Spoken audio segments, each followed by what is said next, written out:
Coming up on the Sports Reporters. I know Chauncey Billups personally. I know his family. I know what kind of man he is, what kind of man he's always been. And I just find it hard to believe that he would be involved in something like this the way the FBI has described it. I'm Jeremy Schaap, and welcome to a special edition of the Sports Reporters. Here we are now, about 96 hours after those bombshell indictments in the Eastern District of New York, and we are joined by ESPN gambling expert and reporter David Purdum and former NBA Coach of the Year Sam Mitchell, who also played in the league for more than a dozen years. Gentlemen, thank you so much. There's a lot to unpack here. Again, we're about 4 days removed from this big news. David, first of all, where do we stand now? What are the latest developments?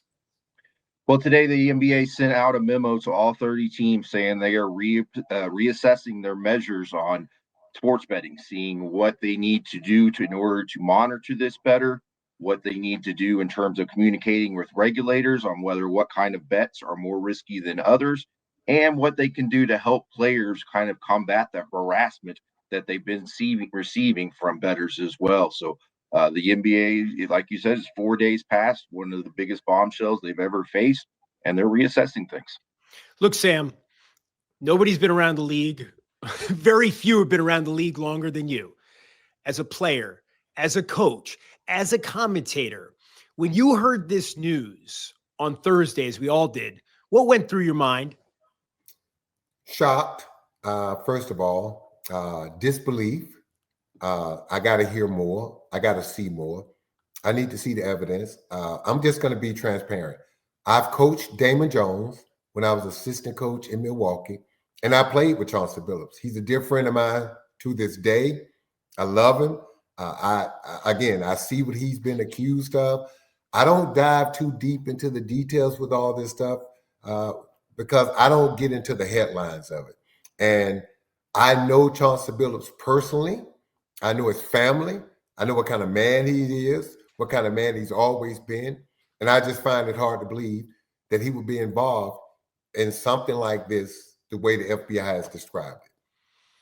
You know, when you were playing and when you were coaching in the league, Sam, right? You know, the message was pretty clear, especially when David Stern was still commissioner. We don't want any part of this stuff, right? And that changed when Adam Silver became commissioner 11 and a half years ago. What was the culture like around gambling in the NBA those years you were a head coach and the years you were playing? Oh, my God. It was fear. I mean, David Stern would come around once a year to all the teams, and he would just lay down the law. And he would just basically tell you, if I suspect you of gambling within the NBA, you're done. You won't play overseas. You won't play anywhere. And so they would drill that message into us all the time. And look, I understand the evolution of things, the money. The players get 50% of every dollar that comes into the NBA. And gambling is a big part of our society and sports now. It's been legal in football for the longest. So I understand Adam bringing it in. And we also understood the potential of things like this could happen. And so at the end of the day, it comes down to personal responsibility. The NBA does a great job of educating coaches and players to not do it. In my personal experience, and when I talk to people about this, while you're an active player or a coach, just stay away from the gambling on any sport and all things. Look, being a professional athlete or a coach is a short period of your life. Right? I'm 60 years old. I've been out of the NBA a lot longer than I've been on this earth. And so you have ample time to indulge in all the things that you want to do. But again, from my point of view, I don't know about all this other stuff, but I need to see more proof. And I need to see my friend Chauncey Billups say that he was involved in something like this in the depths in which they're saying. Have you had any contact with him the last few days? No. And I mean, Chauncey and I normally would talk during the season. He would often text me what I see with his team and stuff. And I do that with a lot of my coaches' friends.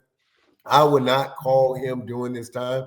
He needs to be with his attorneys. He needs to be with his family and making sure that he does everything he can to defend himself. And, you know, that would just be on my part. I would be being nosy. If he needs to reach out to me, he's heard what I've said. I've texted him the same things that I've said to you guys and I've said publicly. That's my friend. Right, wrong, or indifferent, I'm gonna support him. Either way, this thing falls. You know, if he's found to have been involved in this, he's still gonna be my friend. I'm still gonna love him, and I don't discard my friends for making mistakes. But again, until you show me more, I just don't believe it. And Chauncey Billups, right, Sam, is a widely beloved figure in basketball. Yes. Very popular. Now, David, I think one thing that's important to establish here, and some people have been paying very close attention for the last few days, and some people have only paid a little bit of attention, but we're talking about, you know, 3 NBA figures and 3 kind of different buckets of allegations with Terry Rozier of the Miami Heat, with Damon Jones, with Chauncey Billups. Can you break it down for us into those different categories, if you would? Sure. We'll start with Chauncey, and he was named in an indictment that was centered on illegal poker games allegedly rigged and allegedly backed by the mafia. These poker games would have used technology such as X-ray tables that showed the bottom of cards. They wore contact lenses that could identify marked cards. And Bob got this technology and set up these games. And then, according to the feds, they needed to bring in the people to play, the big players, right? And so they used the NBA celebrities like Chauncey allegedly to attract players to come in and play. So he is accused of participating in those rigged poker games. The other indictment was involving Damon Jones and Terry Rozier. And I should say that Damon also was named in the poker indictment as well. But the other one was more centered on sports betting, and it goes back to a game in 2023 when Terry Rozier was with the Charlotte Hornets. Before that game, he allegedly told a friend that he was going to come out early of that game, not play very long, right? Ahead of the game, sportsbooks started detecting a lot of suspicious bets, a lot of betting interest on Rozier unders. This is a nondescript game in late March involving the Pelicans and the Hornets, 2 teams that were pretty much out of the playoffs. And all of a sudden, the sports was, why are we getting all these bets on Terry Rozier? Under points, under rebounds, under assists. They flagged it. The NBA looked into it. When Terry came out of that game, played about 9.5 minutes, took himself out of the game, citing a foot injury, and all those bets won. So the NBA got the information from the sports books and the betting integrity monitors, looked into it a little bit, and they just said they couldn't find any evidence to really that was worthy of pursuing further for them. They're very clear that they say, hey, we didn't clear him. We just didn't have evidence that could say that, yes, he deserved to be suspended or whatever. Right. Now, I mean, Sam, you know, there is a long, sordid history in basketball. Point shaving scandals, gambling scandals, which I differentiate from point shaving scandals if it's, you know, more about consortment with gamblers, et cetera. But the nature of the sport, right? 10 people on the court rather than 22 or 18. The nature of the sport, the kinds of prop bets that we have now, the way that one player can influence not just the outcome of the game, but the results of those kinds of bets, et cetera. How, you know, when you look at basketball and you see how it can be manipulated by the wrong elements, by gamblers, what do you see? I see that opportunity, especially when you talk about these prop bets with unders. It's just easy to do that, and it's just so tempting. But when you talk about those type of bets, I don't understand, first of all, why you would allow those type of bets. And then why would you allow people to bet on any of these guys? When you start looking at Porter, I mean, this guy was a reserve player. He wasn't in the rotation. He played limited. And when you start talking about two-way player, right? Yes, and betting on guys, allowing people to bet on guys like that, you're inviting these type of things to happen. So I just think it's greed on some of these sports betting operators by allowing all of this, and they need to tighten this thing up, because Dave could tell you, if you only allow people to bet the over, that's when you could tell if a guy's going out really going for points and things of that nature. How do you bet the over on assists?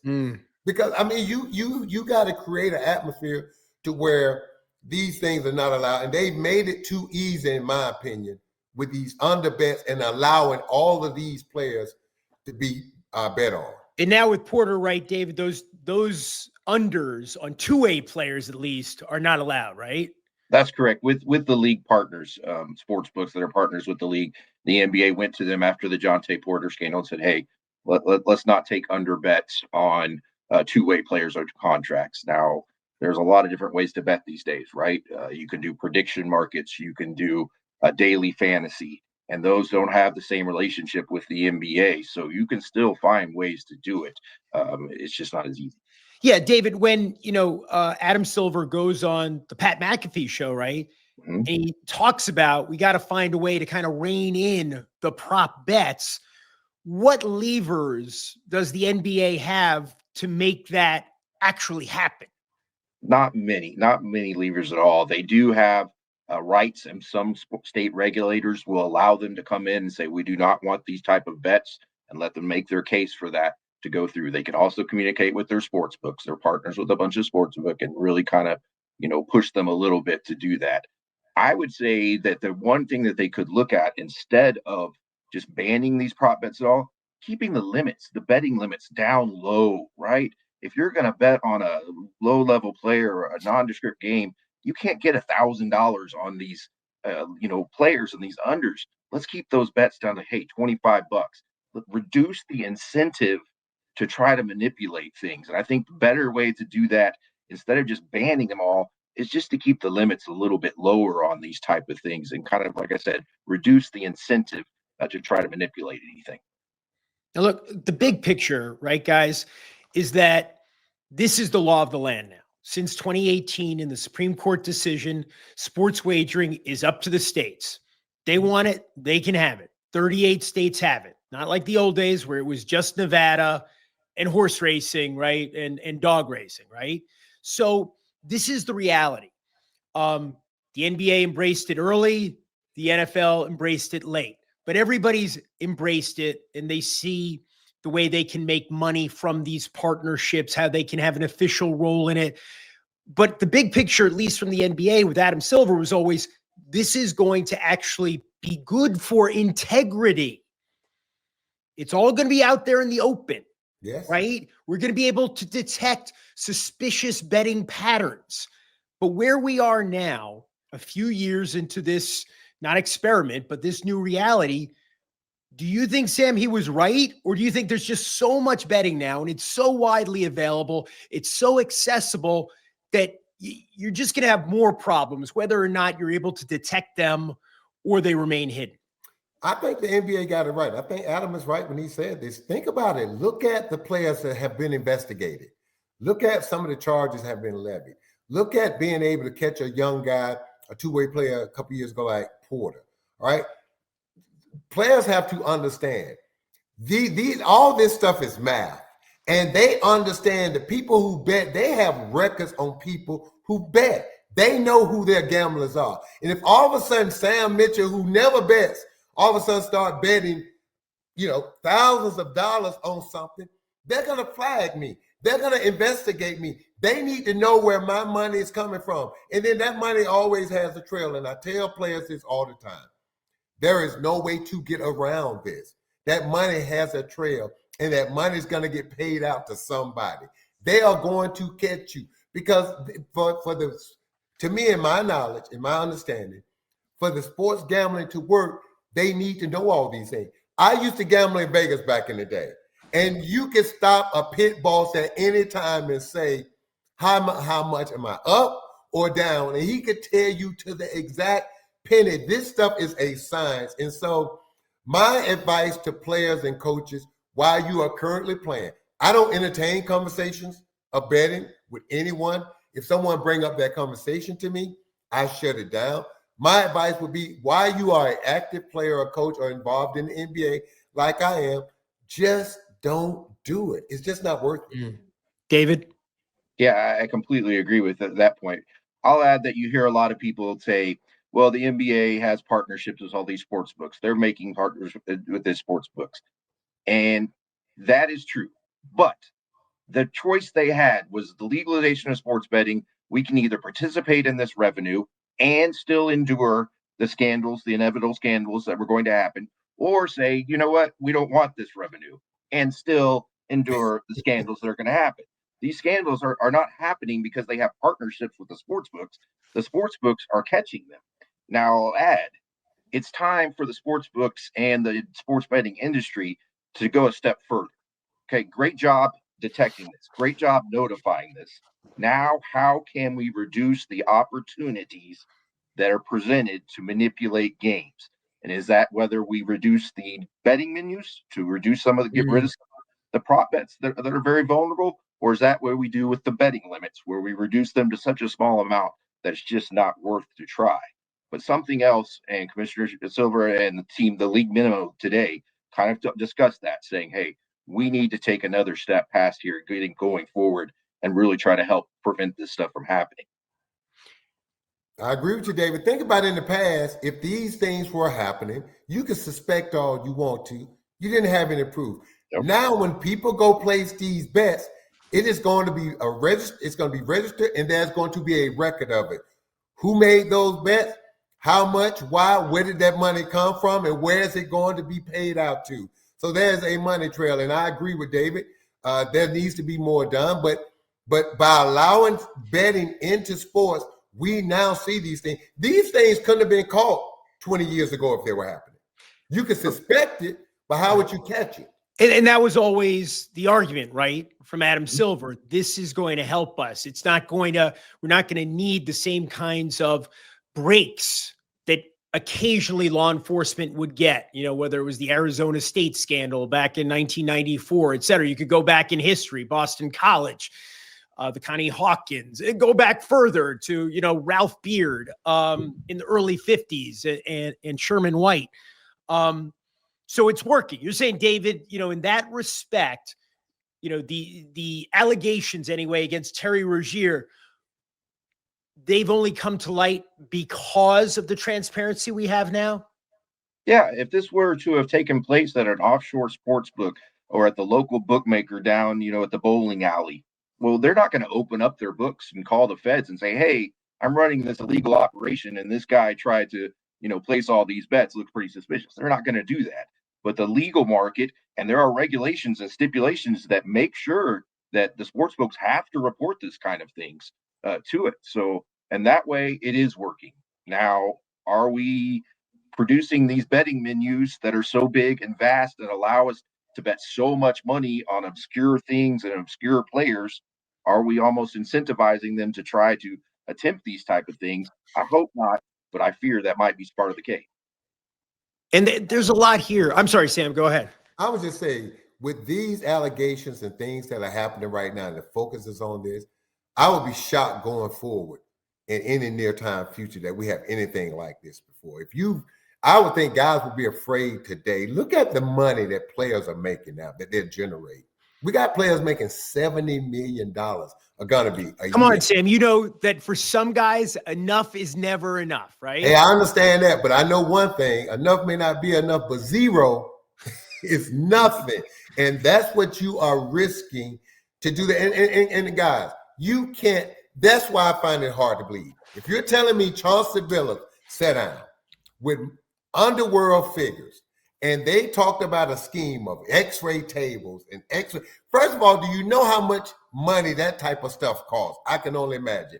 And to sit down and plan an elaborate scheme like that, my heart would break in half to know if my friend actually did that. Now, I want to be clear about that element of it with Chauncey Billups as the so-called face card. That's the allegation to lure whales, big players to these illegal mafia run, again, an allegation poker games. But, and I know you report about this, David, but again, just to be clear, there's the idea that somebody like Chauncey Billups, what's the idea? He's famous. He's Chauncey Billups. He's a basketball Hall of Famer. How does that get somebody who's got a lot of money to the poker table? You know, one of his nicknames with the crew that was running these things, according to the feds, was Chum. And if you guys know what chum is, if you're a fisherman, you throw bait into the water to attract the bigger fish. Right. And so they thought his celebrity would bring these guys in. And there were text messages that have been in the documents in there about saying how, oh, this guy is so wowed by just be sitting next to Chauncey Billups playing, he'll never figure this out. And they were taking these guys for tens of thousands of dollars per session. So, I mean, that's just amazing to me, though. We're talking about people who I'm assuming, right, know what they're doing or should at the poker table, have a lot of money. It's like, okay, here's a famous basketball player that's going to lure me in. Hey, guys, Dave will tell you this. Most of them guys that sit at those tables or participate in their games, they're not brilliant poker players. They're just people with money that have seen this stuff on television, the allure of playing in a backroom game. And that's what a lot of this stuff is. Dave will tell you, it's not that these guys are brilliant poker players. Most of the people that I know that gamble, they are awful. If I would advise them, don't do it. They are terrible. Right.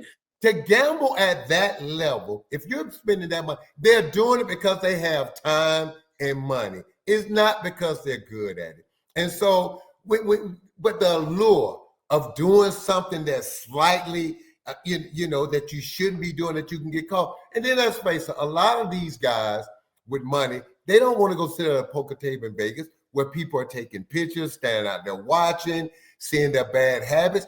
We as professional athletes, they don't want to get on a plane.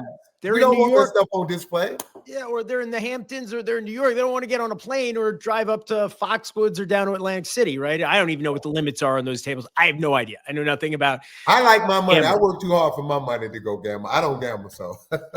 But there's some other issues here that I think are interesting as well, because we're talking about, the prop bets, but we're also talking about the way that NBA teams do or do not report injuries honestly, right? We're talking about transparency, which opens these windows of opportunity for people with inside information about whether somebody's going to play, between the morning shoot around and the game that night, et cetera. And Sam, you know this from the inside as a player, as a coach. If we improve the transparency, if the message is actually, no, you got to really tell us what's going on, who's playing, who's not playing, actual likelihood of playing, that closes another window for the bad actors, wouldn't it? It does, Jeremy. But as a coach, man, look, sometimes we as coaches, we get too anal about all that stuff. Listen, my coaches will stay up all night if they think a team has thought up one play. As soon as they run that play, we know the play. We got it on tape. We know how to defend it. We know what to do. Yeah, they need to be more transparent with this stuff. But at the end of the day, man, and Jeremy, it would help if they just make it mandatory. Any injuries at all, you have to list, because gamblers want all of that little tidbit information. Myself as a coach, I learned to wean myself off of that stuff, because in the big picture thing, it really doesn't matter. If that guy steps on the floor, if you think he's injured, you're going to attack him anyway. We see all these things. You can go back the night before and watch a tape and see if a guy got hurt. But I do think, to your point, if they really, really, really make it mandatory that you report all of these nicks and things and stuff, and David will tell you this, a lot of these things are game time decisions. When a guy go warm up, how does he feel? There's times that a guy has told me he think he could play. I watch him warm up, and I would pull him off the floor because I wasn't comfortable watching him play. David? Yeah, it's all about the timing, right? Because there's always going to be this buildup until when that information is released. And what Damon Jones was allegedly doing when he was an unofficial coach with the Los Angeles Lakers, before the injury report would come out, he was offering information to gamblers and saying, "Hey, $2,500, I'm going to tell you about a player who is not going to be the allegation, right? An allegation, right? He's allegedly selling this money, and that was exactly selling this information." And that's also familiar with the allegations against Rozier. His childhood friend, who he related to, said allegedly he was going to be out of this game against the Pelicans back in 2023. That childhood friend, according to the feds in the indictment, sold that information for $100,000 to two of the gamblers. And then as soon as that information got out, all this flood of bets started coming in. So it's going to be very difficult. Yes, transparency would be great, but when does that transparency happen? transparency happen? You don't know. It's a game time decision, as Sam might say. So you don't really know. It's kind of a tough spot, and there's always going to be people that have the information just a little bit earlier than everybody else. Well, is there anything they could do, Sam? Like, I really don't even know how it works. I'm not around the NBA on a daily basis. Say like, okay, does every MRI just put it on a website? Or I know there are HIPAA laws. I know there are all kinds of things that would prevent that. But how much are coaches really incentivized? You said at the end of the day, it might not make a difference to have every little advantage they possibly can, whether or not that's being honest or dishonest about the extent of injuries. How much does that really matter to them? Guys, y'all won't even believe this, but in today's world with coaches, we're absolved from that conversation. Back in the day when I played, I would sit down with the training staff and the doctors, and then I would meet with the coach, and I determined if I played. The coach, when I coached last, I was told right before the game who was available when I got to the arena based on their warm-up. So if we had some guys injured, the trainer and assistant coach would take them out and work them out, and they would come back to me. The decision is taken off the coach's plate. The coaches are informed who they have to play that night. They are not even allowed to discuss with the training staff and the medical staff about a player's availability, because we don't want coaches putting pressure on players to play. So they remove the coaches from that decision. That decision is made strictly with the player and the medical staff. The coaches have nothing to do with it. As a matter of fact, we used to laugh about it, that the trainer would knock on the door about an hour before the game and say, Coach, by the way, so-and-so can go, so-and-so can't go. And we would laugh and say, what happened to the day that the players used to knock on the door and say, Coach, I can go. But those days are done. The players don't get to make the decision. The coaches are removed from the decision. That decision is strictly on the medical staff. One element of this that I don't think has been discussed quite as much as some of these other things, because, it's sexier poker games with these smart shuffling systems, et cetera, and inside information, allegations about LeBron James, but the tanking stuff too, right? That's another part of this. And again, it's something that's kind of specific to the NBA. When you're talking about tanking and you're talking about load management. David, would you elaborate on what those allegations consist of here? So we're back into the sports betting indictment here, and there was an unnamed co-conspirator number 8, and it was a former player and a current coach, an Oregon resident who allegedly, according to the feds in the indictment, fed a gambler information that said, hey, we're starting to tank to get, we're out of the play, we're starting to tank, and relayed information. These guys are going to be out for this game, for a Trailblazers game. So that was what was put into this co-conspirator 8. The time frame. And to be clear, obviously everybody assumes that can only be Chauncey Billups, just to be clear. Right. Correct. That's the playing career matches, the timeline matches Billups, his career as a coach and a player. So that's what now tanking. If you are sending players out there on the floor, your expectations are those players are trying their hardest to win. Now, they may be your backups. They may not be your star guys. But in that individual game, you're expecting those players to try to compete as hard as they can. So that should be reflected in the odds of that game. The point spread of that game should reflect these guys are out, and we will, adjust our odds for that. Now, when tanking comes into bigger thing is when you talk about futures bets, and future things are season win totals, over under on the Lakers to win 50 games or whatever it is, odds to win the NBA title, things like that. And I think that's where tanking kind of comes into play more than the individual games, because in my opinion, you're sending out players who are expected to play at their highest, give their full effort when you're doing that. Guys, think about this. Coming into the season, there's a few teams that the media has already suggested they should tank, right? Not that they, right. Yeah, Washington. Look at this draft class coming up with Boozer and Darren Peterson and all these guys. You got 6, 7, 8, 9 guys that can change a franchise. So we're already saying they shouldn't win, right? So to me, it's crazy because that's part of professional sports. In all sports, in order to get better sometimes, you need to lose. So as if I was out there trying to place wagers on teams that Washington and some of these other teams that we know need to lose, how do you do that? And to David's point, you're a coach, a general manager, you're never going to tell a player not to try to win. Why? How can you tell me for 1 year not to try to win and then the next year, okay, I want you to win? No, it doesn't. We're not wired like that. To David's point, what you do, if you're not trying to win, it's simple. Play your young players. Develop your young players. When you play your young players and they're at 19, 20 years old with very little or no experience, guess what's going to happen? They're going to get beat. Why? They don't have the experience to understand and know how to win these games. But this is the caveat. The point spread. How do you bet that? Because them young guys are going to play hard from start to finish. Why? Because they're trying to establish themselves. They're trying to make more money, get a better contract. So that's the thing to me. It's crazy to try to even bet on a team that you suspect is not trying to win, because those guys you put on the floor are going to play hard for 48 minutes.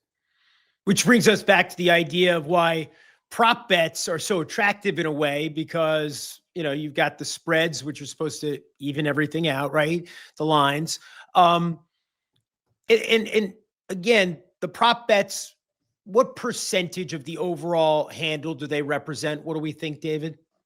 It's roughly about 50%. It's grown significantly, 50%. and they're Wow. 50% of the handle, and it's in grown the NBA specifically. in the NBA, especially the NBA. They're extremely popular in the NBA, and they're especially popular as parlay legs. Right, a parlay, as you guys know, is a multi-leg bet. You got what LeBron James over points, Anthony Davis over blocks, whatever. And you do that.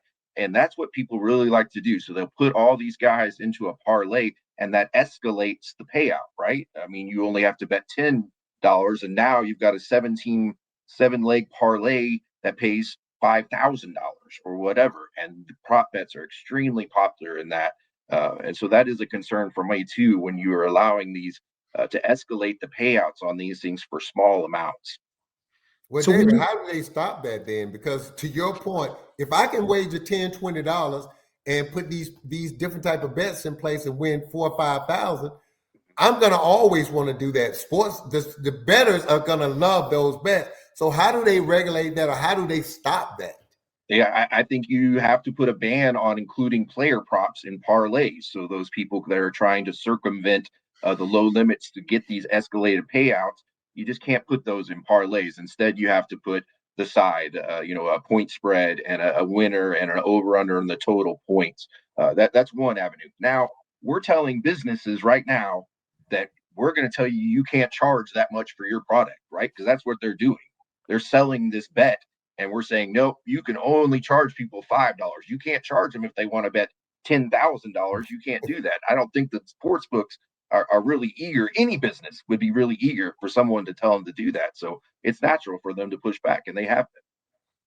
Big picture, David, and we've talked about this, you and I, in the past, and we did a series for Outside the Lines a couple of years ago about the state of sports gambling. At that point, I think one of the misconceptions by a lot of people out there was the degree of profitability of legal sports gambling, right? Like it wasn't, at least at that time, the gold mine, the printing press that everybody thought it was. Technology is expensive. The lines are good. There are other reasons, right?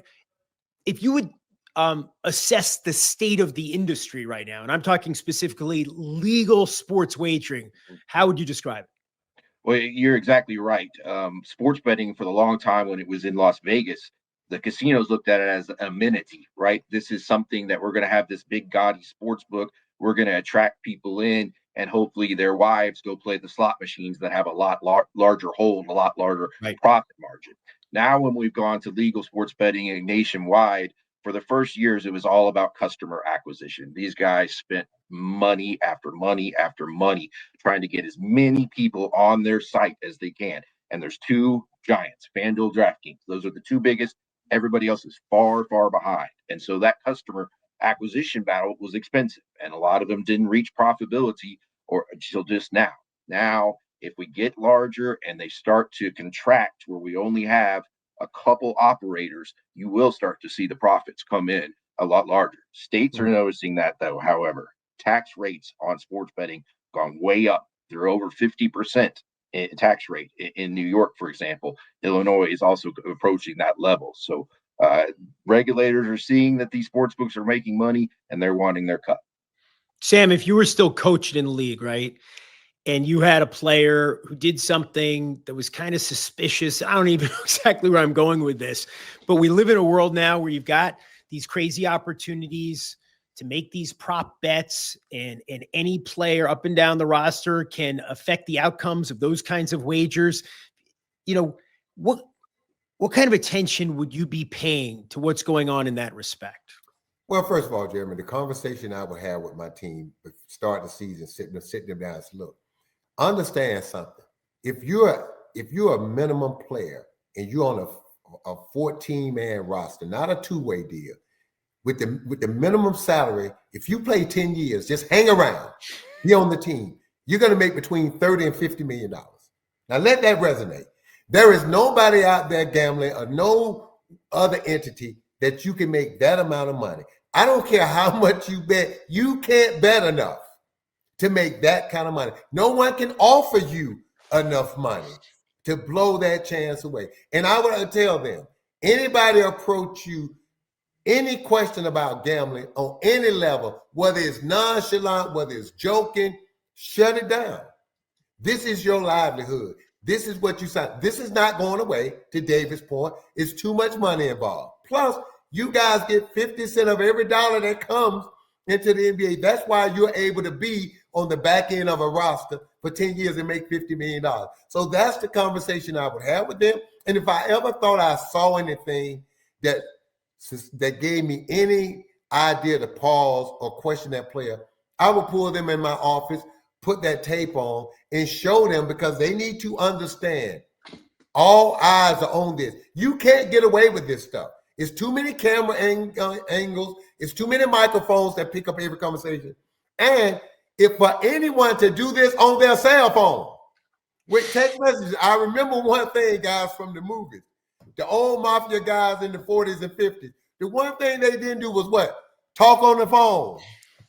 Especially not text this stuff. Right. And then they developed wiretaps in the 80s. These are not masterminds in doing this stuff. Some people, right, again, I think I mentioned this earlier, are minimizing this. Okay, let's not turn this into the 1919 Black Sox, right? This isn't existential for the NBA. They're going to figure this out. This, in fact, right, there is a school of thought, right, shows the system is working.